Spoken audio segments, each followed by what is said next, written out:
Hi everyone, welcome to study with Aastha YouTube channel. यदि आप हमारे चैनल पर पहली बार विजिट किए हों तो हमारे यूट्यूब चैनल स्टडी विद आस्था को कृपया सब्सक्राइब कर लें, साथ में बेल आइकन को प्रेस कर लें ताकि हमारे सभी वीडियो के रेगुलर नोटिफिकेशन आपको मिलते रहें। आज की इस वीडियो लेक्चर में हम वीकली करंट अफेयर्स की श्रृंखला को आगे बढ़ाते हुए 1 मई से 7 मई के महत्वपूर्ण करंट अफेयर्स पर चर्चा करेंगे। यदि आप इस वीडियो लेक्चर में शुरू से अंत तक बने रहेंगे तो आपसे परीक्षा में आने वाले करंट अफेयर्स के प्रश्न मिस नहीं होंगे। तो आइए स्टार्ट करते हैं। बीते दिनों कोरोना से जूझ रहे लोगों के सामने एक नई समस्या आई। आंध्र प्रदेश के बंदरगाह शहर विशाखापत्तनम स्थित एलजी पॉलीमर्स प्लांट से जहरीले रसायन के लीक होने की दुर्घटना हो गई। स्टाइरीन नामक इस न्यूरोटॉक्सिक केमिकल के लीकेज से बहुत सारे लोग बीमार हो गए और कई लोगों की मौत हो गई। स्टाइरीन एक रंगहीन और ज्वलनशील लिक्विड है जो आसानी से वाष्पीकृत हो जाता है। यह पॉलीमर्स और प्लास्टिक के निर्माण में महत्वपूर्ण भूमिका निभाता है। प्लास्टिक और रबर के निर्माण में इसका प्रयोग बहुतायत में किया जाता है। साथ ही पैकेजिंग मटेरियल्स, वायर्स के इंसुलेशन, फाइबर ग्लास और प्लास्टिक पाइप्स आदि में भी स्टाइरीन पाया जाता है। United states environmental protection agency के मुताबिक स्टाइरीन के कम लेवल के एक्सपोजर से आँखों और गले में इरिटेशन, जबकि हाई लेवल एक्सपोजर से केंद्रीय तंत्रिका तंत्र के प्रभावित होने के साथ और बीमारियां भी हो सकती हैं। साथ ही यह एजेंसी ल्यूकेमिया के बढ़ते मामलों के लिए स्टाइरीन के ज़्यादा एक्सपोजर को भी बड़ा कारण मानती है। यूके के एक एजेंसी के अनुसार इसका ज़्यादा एक्सपोजर मौत का कारण बन सकता है।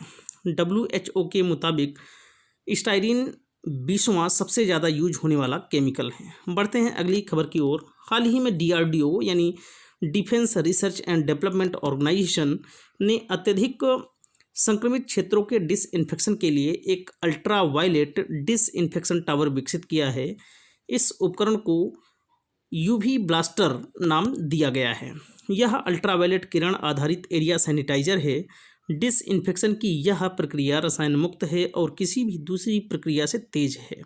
इसे दिल्ली स्थित DRDO की प्रमुख प्रयोगशाला लेजर साइंस और टेक्नोलॉजी सेंटर द्वारा डिजाइन और विकसित किया गया है। UV ब्लास्टर ऑफिस में प्रयोग होने वाले इलेक्ट्रॉनिक उपकरणों, कंप्यूटर और अन्य गैजेट की सतहों के डिसइंफेक्शन के लिए उपयुक्त है। इन सतहों को रासायनिक तरीकों द्वारा डिसइंफेक्ट नहीं किया जा सकता।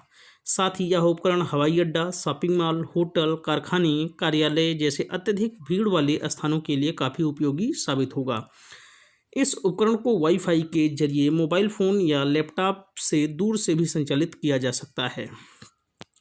हाल ही में IIG यानी इंडियन इंस्टीट्यूट ऑफ जियोमैग्नेटिज्म के वैज्ञानिकों ने 1 डायमेंशनल फ्लूइड स्टिमुलेशन कोड को विकसित किया है। यह पृथ्वी के मैग्नेटोस्फीयर यानी चुंबकीय मंडल में स्थित कोहेरेंट विद्युत क्षेत्र संरचनाओं के व्यापक स्पेक्ट्रम का अध्ययन करने में सक्षम है। इस अध्ययन से भविष्य के अंतरिक्ष अभियानों की योजना में काफ़ी मदद मिल सकती है। पृथ्वी का मैग्नेटोस्फीयर एक ऐसा विशाल क्षेत्र है जिससे गुजरने वाले उपग्रहों की संख्या काफ़ी सीमित है। इस वजह से इन सिटू ऑब्जर्वेशन अलग अलग और सीमित होता है। इससे उपग्रह के चारों ओर प्लाज्मा प्रक्रियाओं की मॉर्फोलॉजी यानी आकृति विज्ञान को अच्छी तरीके से समझा जा सकता है। हाल ही में प्रधानमंत्री नरेंद्र मोदी ने NAM यानी नॉन अलाइन मूवमेंट गुट निरपेक्ष आंदोलन की बैठक में पहली बार हिस्सा लिया। उन्होंने बैठक में आतंकवाद और फेक न्यूज़ के मुद्दे को उठाया और इन्हें विश्व के लिए घातक वायरस की संज्ञा दी। वीडियो कॉन्फ्रेंसिंग के तहत आयोजित इस बैठक के दौरान प्रधानमंत्री ने NAM देशों के समक्ष उनके अनुभव, बेस्ट प्रैक्टिसेस, आपदा प्रबंधन प्रोटोकॉल, अनुसंधान और संसाधनों से संबंधित ज्ञान को साझा करने के लिए एक प्लेटफॉर्म विकसित करने का भी विचार रखा। इस साल के सम्मेलन का आयोजन अजरबैजान के द्वारा किया गया। पहला NAM शिखर सम्मेलन सितंबर 1961 में बेलग्रेड यानी यूगोस्लाविया में आयोजित किया गया था। भारत NAM के संस्थापक सदस्यों में से एक है। हाल ही में सुप्रीम कोर्ट ने संविधान के अनुच्छेद 30 से संबंधित एक याचिका पर अहम फैसला दिया। कोर्ट ने कहा कि अनुच्छेद 30 के तहत किसी संस्था को संचालित करने के लिए धार्मिक या भाषाई अल्पसंख्यकों को दिए गए अधिकार कानून और अन्य संवैधानिक प्रावधानों से ऊपर नहीं है। अनुच्छेद 30 अल्पसंख्यकों को शिक्षा संस्थानों की स्थापना और प्रशासन का अधिकार देता है। हाल ही में national mission for clean Ganga और national institute of urban affairs ने the future of river management पर आइडियाथॉन आयोजित किया। इसका मकसद यह पता लगाना है कि कोविड-19 आपदा से उपजी परिस्थितियां भविष्य में नदी प्रबंधन में किस तरह भूमिका निभा सकती हैं। आइडियाथॉन में इस मुद्दे पर भी चर्चा हुई कि इस महामारी के दौरान हम नदी प्रबंधन के लिए क्या सीख सकते हैं। बढ़ते हैं अगले पॉइंट की ओर कि हाल ही में बिहार, उत्तर प्रदेश, हिमाचल प्रदेश, पंजाब और दमन एंड दीव को एक राष्ट्र एक राशन कार्ड योजना के साथ एकीकृत किया गया है। इसके पहले 12 राज्य इस स्कीम से जुड़ चुके हैं। इन 5 राज्यों के शामिल होने के बाद अब 17 राज्य पीडीएस यानी पब्लिक डिस्ट्रीब्यूशन सिस्टम सार्वजनिक वितरण प्रणाली के एकीकृत प्रबंधन के अंतर्गत आएंगे। पीडीएस को उचित मूल्य की दुकानें भी कहा जाता है। एक राष्ट्र एक राशन कार्ड पहल के अंतर्गत कोई भी पात्र लाभार्थी इसमें किसी भी उचित मूल्य की दुकान से राष्ट्रीय खाद्य सुरक्षा अधिनियम के तहत मिलने वाले अपने हिस्से का वाजिब अनाज ले सकता है। एक राष्ट्र एक राशन कार्ड पहल के अंतर्गत राशन कार्ड के लिए एक मानक प्रारूप तैयार किया गया है। राष्ट्रीय पोर्टेबिलिटी के लिए राज्य सरकारों को 2 भाषाओं में राशन कार्ड जारी करने के लिए कहा गया है। इसमें पहली भाषा स्थानीय होगी जबकि दूसरी भाषा हिंदी या अंग्रेजी हो सकती है। राज्यों को 10 अंकों का मानक राशन कार्ड नंबर बनाना जरूरी है। इसमें पहले 2 अंक राज्य कोड होंगे और अगले 2 अंक राशन कार्ड नंबर होंगे। हाल ही में पर्यटन मंत्रालय द्वारा देखो अपना देश सीरीज नाम से वेबिनार आयोजित किए जा रहे हैं। इसी कड़ी में 13वां webinar destination Sariska tiger reserve के नाम से आयोजित किया गया। यह टाइगर रिजर्व राजस्थान की अरावली की पहाड़ी में स्थित है। ईरान की संसद ने ईरानी मुद्रा रियाल से 4 जीरो हटाने की अनुमति सरकार को दे दी है। बिल के मुताबिक राष्ट्रीय मुद्रा को रियाल से बदलकर अब तुमान किया जाएगा जो कि 10,000 रियाल के बराबर होगा। हाल ही में झारखंड सरकार ने राष्ट्रीय ग्रामीण रोजगार गारंटी अधिनियम के तहत 3 योजनाओं की शुरुआत की। इनमें ग्रामीण वृक्षारोपण के लिए बिरसा हरित ग्राम योजना, जल संरक्षण के लिए नीलांबर पीताम्बर जल समृद्धि योजना और खेल मैदान बनाने के लिए पोटो हो विकास योजना शामिल है। इन योजनाओं का मकसद कोविड-19 महामारी की वजह से प्रभावित ग्रामीण अर्थव्यवस्था को पुनर्जीवित करना है। सरकार ने लॉकडाउन के कारण विदेशों में फंसे हजारों भारतीय नागरिकों को भारत वापस लाने के लिए 7 से 13 मई तक 64 उड़ानों का संचालन शुरू किया है। इसे वंदे भारत मिशन नाम दिया गया है। इसके अलावा भारतीय नौसेना ने भारतीय नागरिकों को विदेशों से वापस लाने के लिए ऑपरेशन समुद्र सेतु शुरू किया है। इसके तहत 8 मई से मालदीव की राजधानी माले के बंदरगाह पर लोगों को निकालने के लिए नौसेना के जहाज जलस्व और मगर भेजे गए हैं। हाल ही में चीन ने लॉन्ग मार्च 520 रॉकेट के जरिए प्रोटोटाइप अंतरिक्ष यान को सफलतापूर्वक स्पेस में लॉन्च किया। यह एक अस्थायी अंतरिक्ष स्टेशन को संचालित करने और चंद्रमा पर अंतरिक्ष यात्रियों को भेजने की परियोजनाओं के मद्देनज़र क्षमता विकास को देखने के लिए किया गया परीक्षण है। चीन 2022 तक खुद के स्पेस स्टेशन पर अंतरिक्ष यात्रियों को भेजने की योजना बना रहा है। बढ़ते हैं अगले पॉइंट की ओर। हाल ही में डीआरडीओ यानी defence research and development organisation समर्थित defence institute of advanced technology Pune ने अतुल्य नाम के माइक्रोवेव स्टेरिलाइजर को विकसित किया है। यह कोविड-19 को डिसइंटीग्रेट करने में सक्षम है। यह उपकरण लागत प्रभावी और पोर्टेबल भी है। साथ ही यह मानव द्वारा उपयोग करने के लिए सुरक्षित भी है। अतुल्य वस्तुओं के आकार के आधार पर इन्हें स्टेरिलाइज करने में 30 सेकंड से 1 मिनट तक का समय लेता है। इसका उपयोग गैर धात्विक वस्तु के लिए किया जाता है। हाल ही में अमेरिकी खाद्य और औषधि नियामक संस्था FDA ने कोविड-19 रोगियों के इलाज के लिए रेमडेसिविर के प्रयोग को अनुमति दे दी है। रेमडेसिविर पर हुए काफ़ी शोध के बाद यह अनुमान लगाया गया कि इसके सेवन से कोरोना वायरस से बीमार लोग जल्द ठीक हो पा रहे हैं। इसी को आधार बनाते हुए FDA ने यह अनुमति दी है। बढ़ते हैं अगले महत्वपूर्ण पॉइंट की ओर। हाल ही में Manipuri black rice, Gorakhpur terracotta, Tamil Nadu के केडलाई मिठाई और कश्मीरी केसर को जियोग्राफिकल इंडिकेशन यानी GI टैग्स दिया गया है। चक हाउ नाम से प्रसिद्ध मणिपुर के ब्लैक राइस का इस्तेमाल आमतौर पर सामुदायिक दावतों में होता है। इसका उपयोग पारंपरिक चिकित्सा में भी किया जाता है। वहीं गोरखपुर का टेराकोटा सदियों पुरानी पारंपरिक कला है, जिसमें विभिन्न जानवरों जैसे कि घोड़े, हाथी, ऊंट, बकरी आदि की आकृति बनाई जाती है। तमिलनाडु में मूंगफली से कैंडी कडलई मिठाई बनाई जाती है, जबकि कश्मीरी केसर का उत्पादन जम्मू कश्मीर के हाईलैंड्स में होता है। इन हाईलैंड्स को करेवा भी कहते हैं। केसर का सबसे बड़ा उत्पादक ईरान है। कश्मीरी केसर एक मसाले के रूप में प्रसिद्ध है। हाल ही में 3 मई को विश्व प्रेस स्वतंत्रता दिवस यानी वर्ल्ड प्रेस फ्रीडम डे मनाया गया। इस साल की थीम जर्नलिज्म विदाउट फियर और फेवर थी। इस मौके पर यूनेस्को ने मीडिया और सोशल मीडिया चैनलों को बदलते परिदृश्य में फियर या फेवर के बिना पत्रकारिता पर ध्यान केंद्रित करने के लिए एक वैश्विक अभियान भी शुरू किया। 1993 से हर साल विश्व प्रेस स्वतंत्रता दिवस का आयोजन पत्रकारों, शिक्षाविदों, अधिकारियों, नागरिक समाज के प्रतिनिधियों और जनता के बीच इस क्षेत्र में उभरने वाली चुनौतियों पर चर्चा करने और समाधान के लिए अवसर मुहैया कराने के लिए किया जाता है। हाल ही में केंद्रीय ग्रामीण विकास एवं पंचायती राज मंत्रालय ने जेम यानी government e market place portal पर सारस कलेक्शन का शुभारंभ किया। यह ग्रामीण स्वयं सहायता समूह द्वारा बनाए गए दैनिक उपयोगिता वाले उत्पादों को प्रदर्शित करेगा। इसका उद्देश्य ग्रामीण क्षेत्र में बाजार उपलब्ध कराना है, जहां केंद्र और राज्य सरकार के खरीदारों की पहुंच हो सके। हाल ही में शोधकर्ताओं ने सबसे गंभीर प्रकार के चाइल्डहुड स्पीच डिसऑर्डर एप्रेक्सिया से जुड़े 9 नए जीन की खोज की है। एप्रेक्सिया में बच्चों को आमतौर पर बचपन से ही बोलने की समस्या होती है। इसका डायग्नोसिस बच्चों की 3 साल की उम्र के आसपास किया जाता है।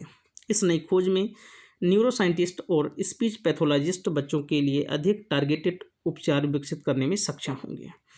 हाल ही में 1 मई को अंतर्राष्ट्रीय श्रमिक दिवस मनाया गया है। इस दिवस को श्रमिक दिवस, मई दिवस, कामगार दिवस इत्यादि नामों से भी जाना जाता है।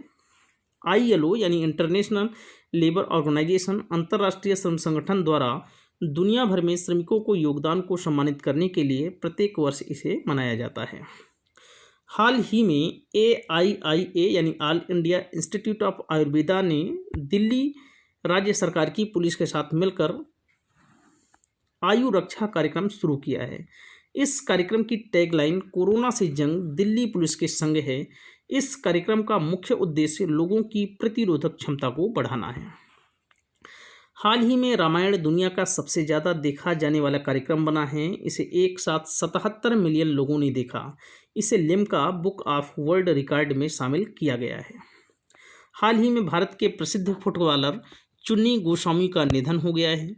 हाल ही में 1 मई को गुजरात ने अपना स्थापना दिवस मनाया है।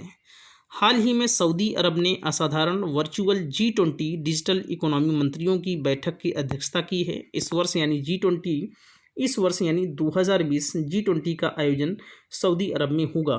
2021 में G20 का आयोजन इटली में होगा, जबकि 2022 में G20 का आयोजन भारत में होगा। हाल ही में मणिपुर के डॉक्टर थंगजाम धवाली को जापान में ऑर्डर ऑफ राइजिंग सन से सम्मानित किया गया है। इन्हें यह पुरस्कार भारत और जापान के बीच समझ को विकसित करने के लिए दिया गया है। हाल ही में प्रोफेसर टी प्रदीप को निक्केई एशियाई पुरस्कार 2020 के लिए चुना गया है। यह IIT मद्रास के एक प्रोफेसर हैं। इन्हें यह पुरस्कार वाटर प्यूरिफिकेशन की नैनो टेक्नोलॉजी को विकसित करने के लिए दिया गया है। हाल ही में कर्नाटक राज्य के ग्रामीण बैंक ने विकास अभय ऋण योजना शुरू की है। इस योजना के तहत ऐसे MSME के सेक्टर को जो अभी लॉकडाउन की वजह से बहुत ज़्यादा प्रभावित हुए हैं, उन्हें 1 लाख तक का ऋण मुहैया कराया जाएगा। यह ऋण अगले 36 महीनों के अंदर वापस करना होगा। बढ़ते हैं अगले पॉइंट की ओर। हाल ही में शिखा शर्मा को गूगल पे इंडिया के सलाहकार के रूप में नियुक्त किया गया है। हाल ही में छत्तीसगढ़ मनरेगा के तहत सबसे ज़्यादा रोजगार देने वाला राज्य बना है। हाल ही में फीफा यानी federation international D football association ने स्वास्थ्य कर्मियों को सम्मानित करने के लिए #WeWillWin अभियान शुरू किया है। इस अभियान के लिए भारत के फुटबॉलर बाईचुंग भूटिया को चुना गया है। यह स्वास्थ्य कर्मियों को सम्मानित करने के लिए एक अभियान है। हाल ही में यूनाइटेड नेशंस ने 2 मई को वर्ल्ड ट्यूना डे मनाया गया है। ट्यूना एक प्रकार की मछली होती है। हाल ही में इंटरनेशनल बजट पार्टनरशिप द्वारा कराई गई ओपन बजट सर्वेक्षण में बजट पारदर्शिता और जवाबदेही के मामले में न्यूजीलैंड शीर्ष पर रहा है। इस मामले में भारत का स्थान 53वां रहा है। हाल ही में CSIR यानी council of scientific and industrial research ने किसान सभा ऐप लॉन्च किया है। यह ऐप किसानों को आपूर्ति श्रृंखला, माल परिवहन प्रबंधन में जोड़ने के लिए लॉन्च किया गया है, जबकि किसान रथ मोबाइल ऐप कृषि मंत्रालय के द्वारा लॉन्च किया गया है। हाल ही में सामाजिक कार्यकर्ता डेनिस गोल्डबर्ग का निधन हो गया है। इन्होंने रंगभेद के खिलाफ कार्यक्रम में नेल्सन मंडेला के साथ कार्य किया था। यह लगभग 22 साल तक जेल में रहे।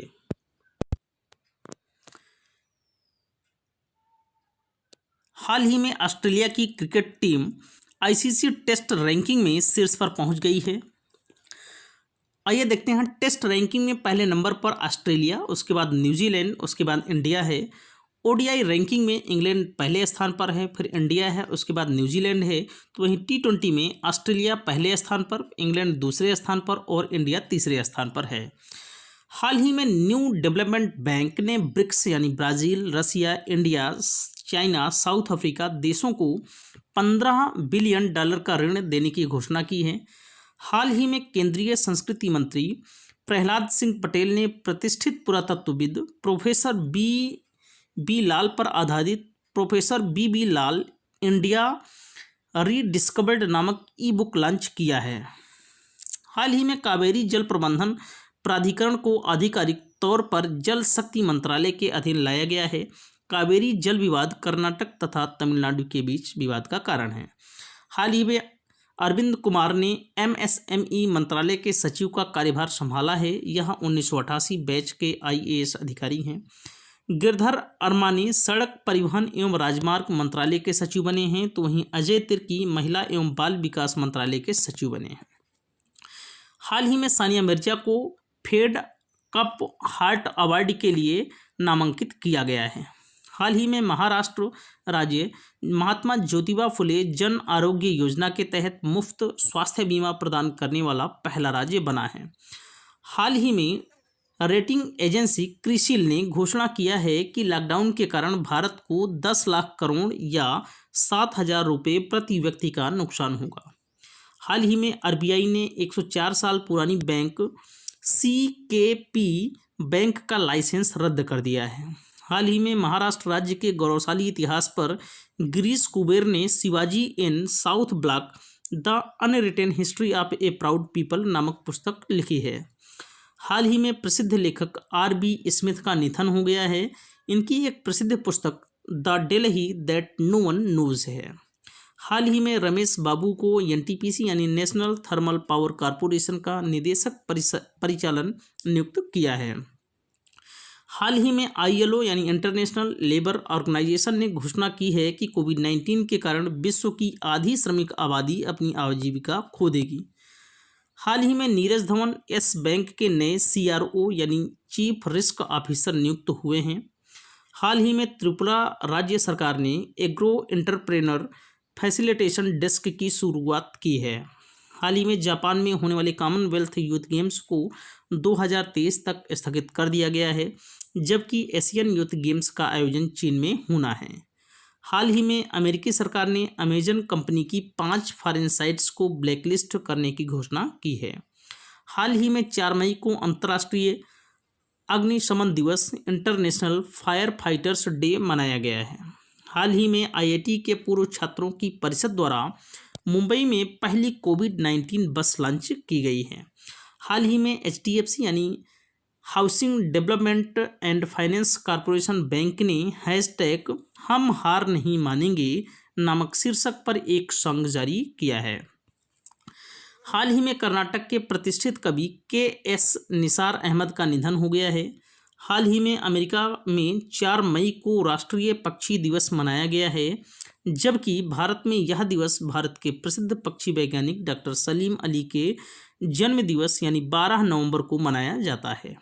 हाल ही में UK के प्रसिद्ध स्नूकर खिलाड़ी पीटर एबडन ने संन्यास लेने की घोषणा की है। हाल ही में टिकटॉक ने मत करो फॉरवर्ड नामक अभियान शुरू किया है। यह कोरोना वायरस महामारी से फैल रही अफवाहों को फॉरवर्ड न करने से संबंधित अभियान है। हाल ही में वाडा यानी वर्ल्ड एंटी डोपिंग एजेंसी ने भारतीय डिक्शन थ्रोअर संदीप कुमारी पर 4 साल का प्रतिबंध लगाया है। हाल ही में हिमाचल प्रदेश राज्य सरकार ने मुख्यमंत्री शहरी रोजगार गारंटी योजना लॉन्च की है। इस योजना के तहत शहरी क्षेत्रों में निवास करने वाले लोगों को 120 दिन का रोजगार मुहैया कराया जाएगा। हाल ही में भारतीय मूल की वनीजा रूपानी ने नासा यानी national aeronautics and space administration के पहले मंगल हेलीकॉप्टर का नाम सुझाया है। यह मात्र 17 साल की हैं। हाल ही में केट यानी the confederation of all India traders ने राष्ट्रीय e commerce market Bharat market शुरू किया है। हाल ही में पश्चिम बंगाल सरकार ने कोरोना योद्धाओं के लिए 10 लाख रुपए के जीवन बीमा की घोषणा की है। हाल ही में IEA यानी इंटरनेशनल एनर्जी एजेंसी द्वारा जारी रिपोर्ट के अनुसार लॉकडाउन की वजह से भारत में ऊर्जा की खपत में 30% की कमी हुई है। हाल ही में WHO यानी वर्ल्ड हेल्थ ऑर्गेनाइजेशन के द्वारा 5 मई को विश्व हाथ स्वच्छता दिवस यानी वर्ल्ड हैंड हाइजीन डे मनाया गया है। इस वर्ष विश्व हाथ स्वच्छता दिवस की theme save lives clean your hands है। 5 मई को विश्व अस्थमा दिवस भी मनाया गया है। इस वर्ष विश्व अस्थमा दिवस की थीम इनफ अस्थमा डेथ है। विश्व अस्थमा दिवस प्रत्येक वर्ष मई के प्रथम मंगलवार को मनाया जाता है। चूँकि इस 5 मई को मंगलवार पड़ा था इसलिए इस दिन यह मनाया गया। 5 मई को ही एक अन्य महत्वपूर्ण दिवस इंटरनेशनल मिडवाइफ्स डे भी मनाया गया है। इंपॉर्टेंट है, याद रखेंगे। फ्लोरेंस नाइटिंगेल की 200वीं जयंती होने के कारण वर्ष 2020 को year of nurse and midwives घोषित किया गया है। बढ़ते हैं अगले पॉइंट की ओर। हाल ही में पाकिस्तान के क्रिकेट बोर्ड ने फर्स्ट क्लास क्रिकेटर को 25,000 और ग्राउंड स्टाफ को 10,000 रुपये आर्थिक सहायता देने की घोषणा की है। हाल ही में केंद्रीय स्वास्थ्य मंत्री डॉक्टर हर्षवर्धन ने कोविड खाता मल्टीमीडिया गाइड लॉन्च की है। इस गाइड में कोविड-19 से संबंधित तथ्यों का उल्लेख किया गया है। हाल ही में सुरेश के रेड्डी को ब्राजील में भारत का राजदूत नियुक्त किया गया है। हाल ही में कोरोना वायरस के कारण न्यायमूर्ति अजय कुमार त्रिपाठी का एम्स में निधन हो गया है। यह लोकपाल सदस्य और बिहार के अतिरिक्त महानिदेशक भी थे। हाल ही में रूस ने आर्कटिक जलवायु और पर्यावरण निगरानी के लिए अपना पहला उपग्रह AM-1 यानी आर्कटिक YAM-1 लॉन्च करने की घोषणा की है। हाल ही में उत्तर प्रदेश राज्य सरकार ने आरोग्य सेतु ऐप को अनिवार्य कर दिया है। हाल ही में फेसबुक ने कोविड-19 के लिए फंड जुटाने के लिए आई फॉर इंडिया कंसर्ट शुरू किया है। हाल ही में 3 पत्रकार दार यासीन, मुख्तार खान और चंदी आनंद को फीचर फोटोग्राफी के लिए वर्ष 2020 के पुलित्जर पुरस्कार से सम्मानित किया गया है। हाल ही में Madhya Pradesh mid day meal ration प्रदान करने वाला पहला राज्य बना है। देखिए यहाँ पर कंफ्यूजिंग है कि मिड डे मील राशन, देखिए मिड डे मील तो प्रत्येक राज्य प्रोवाइड करता है, लेकिन मिड डे मील के अंतर्गत जो राशन सामग्री है उसको डायरेक्ट डिस्ट्रीब्यूट करने वाला पहला राज्य जो है वो मध्य प्रदेश बना है। ये चीज़ यहाँ पर इम्पोर्टेंट है। हाल ही में शोभना नरसिम्हन को American academy of arts and science में अंतर्राष्ट्रीय मानद सदस्य के रूप में नियुक्त किया गया है। हाल ही में मिस्र यानी इजिप्ट देश के टेनिस खिलाड़ी यूसुफ होशम पर मैच फिक्सिंग और भ्रष्टाचार में लिप्त होने के कारण आजीवन प्रतिबंध लगा दिया गया है। हाल ही में वैज्ञानिक प्रकाशन के मामले में भारत तीसरे स्थान पर रहा है। इस मामले में क्रमशः चीन पहले तथा अमेरिका दूसरे स्थान पर रहा है। हाल ही में मध्य प्रदेश राज्य के उमरिया जिले में राज्य की पुलिस ने बुजुर्गों को सहायता प्रदान करने के लिए संकल्प योजना शुरू की है। हाल ही में त्रिपुरा राज्य सरकार ने भ्रष्टाचार की शिकायत के लिए व्हाट्सएप नंबर 8794534501 जारी किया है। हाल ही में फ्लिपकार्ट ने श्री राम वेंकटरमन को अपना नया CEO नियुक्त किया है। हाल ही में हिमाचल प्रदेश राज्य सरकार ने निगाह कार्यक्रम को लॉन्च करने की घोषणा की है। यह कार्यक्रम हिमाचल प्रदेश में बाहर से आने वाले लोगों को जागरूक करने के लिए प्रारंभ किया गया है। हाल ही में कोयला मंत्रालय के द्वारा PMU यानी प्रोजेक्ट मैनेजमेंट यूनिट लॉन्च किया गया है। यह कोयला को जल्द आपूर्ति श्रृंखला से जोड़ने के लिए लॉन्च किया गया है। हाल ही में रूस के राष्ट्रपति व्लादिमीर पुतिन ने नाजी जर्मनी पर जीत की 75वीं वर्षगांठ के अवसर पर उत्तर कोरिया के तानाशाह किम जोंग उन को विश्व युद्ध 2 यानी वर्ल्ड वॉर 2 पदक से सम्मानित किया है। हाल ही में उत्तर प्रदेश राज्य सरकार ने लोगों को स्वास्थ्य उपचार प्रदान करने के लिए आयुष कवच कोविड ऐप लॉन्च किया है। हाल ही में तरुण बजाज को RBI के सेंट्रल बोर्ड के निदेशक के रूप में नियुक्त किया गया है। हाल ही में चंडीगढ़ ने कोविड-19 से संबंधित जानकारी उपलब्ध कराने के लिए CSD कोविड ऐप लॉन्च किया है। हाल ही में ऑस्ट्रेलिया ने गेंद चमकाने के लिए लार या पसीने के उपयोग पर प्रतिबंध लगा दिया है ताकि कोविड-19 के संक्रमण से बचा जा सके। हाल ही में DRDO यानी defence research and development organisation ने कोविड-19 वायरस संक्रमित क्षेत्र को डिसइंफेक्ट करने के लिए अल्ट्रा वायलेट डिसइंफेक्शन टावर विकसित किया है। हाल ही में IAAF यानी the international association of athletics federation के द्वारा 7 मई को विश्व एथलेटिक्स दिवस मनाया गया है। यह दिवस एथलेटिक्स में युवाओं की भागीदारी बढ़ाने के लिए तथा एथलेटिक्स के बारे में जागरूकता फैलाने के लिए प्रतिवर्ष मनाया जाता है। हाल ही में IIT बॉम्बे के सौरभ लोढ़ा को वर्ष 2020 के लिए नैनो विज्ञान और युवा प्रौद्योगिकी में युवा कैरियर पुरस्कार प्रदान किया गया है। हाल ही में PNB यानी Punjab national bank housing finance ने पुनः इस्तेमाल किए जाने वाली PPE यानी पर्सनल प्रोटेक्शन इक्विपमेंट किट के लिए IIT दिल्ली के साथ समझौता किया है।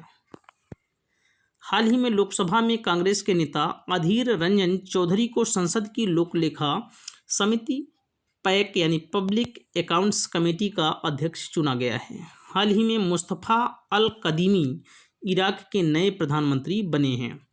हाल ही में नीति यानी national institution for transforming India ने सुरक्षित दादा दादी और नाना नानी अभियान लॉन्च किया है।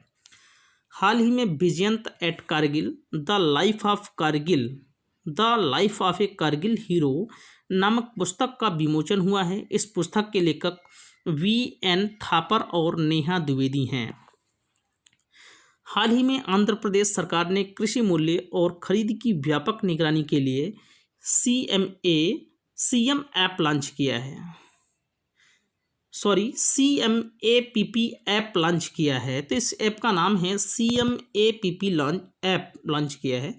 तो हाल ही में वीवो स्मार्टफोन कंपनी ने ऑफलाइन रिटेलर्स के कारोबार को सुचारू रखने के लिए VSR यानी Vivo smart retail model launch किया है।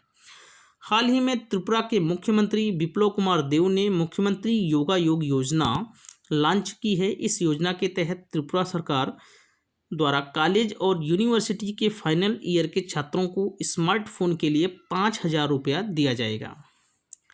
हाल ही में श्रीकांत माधव वैद्य को IOCL यानी इंडियन ऑयल कॉरपोरेशन लिमिटेड का नया चेयरमैन नियुक्त किया गया है। हाल ही में नागरिक उड्डयन मंत्रालय ने गरुड़ नामक नया पोर्टल लॉन्च किया है। इस पोर्टल के तहत ड्रोन के जरिए सैनिटाइज करने के लिए परमिशन को आसान किया जा सकेगा।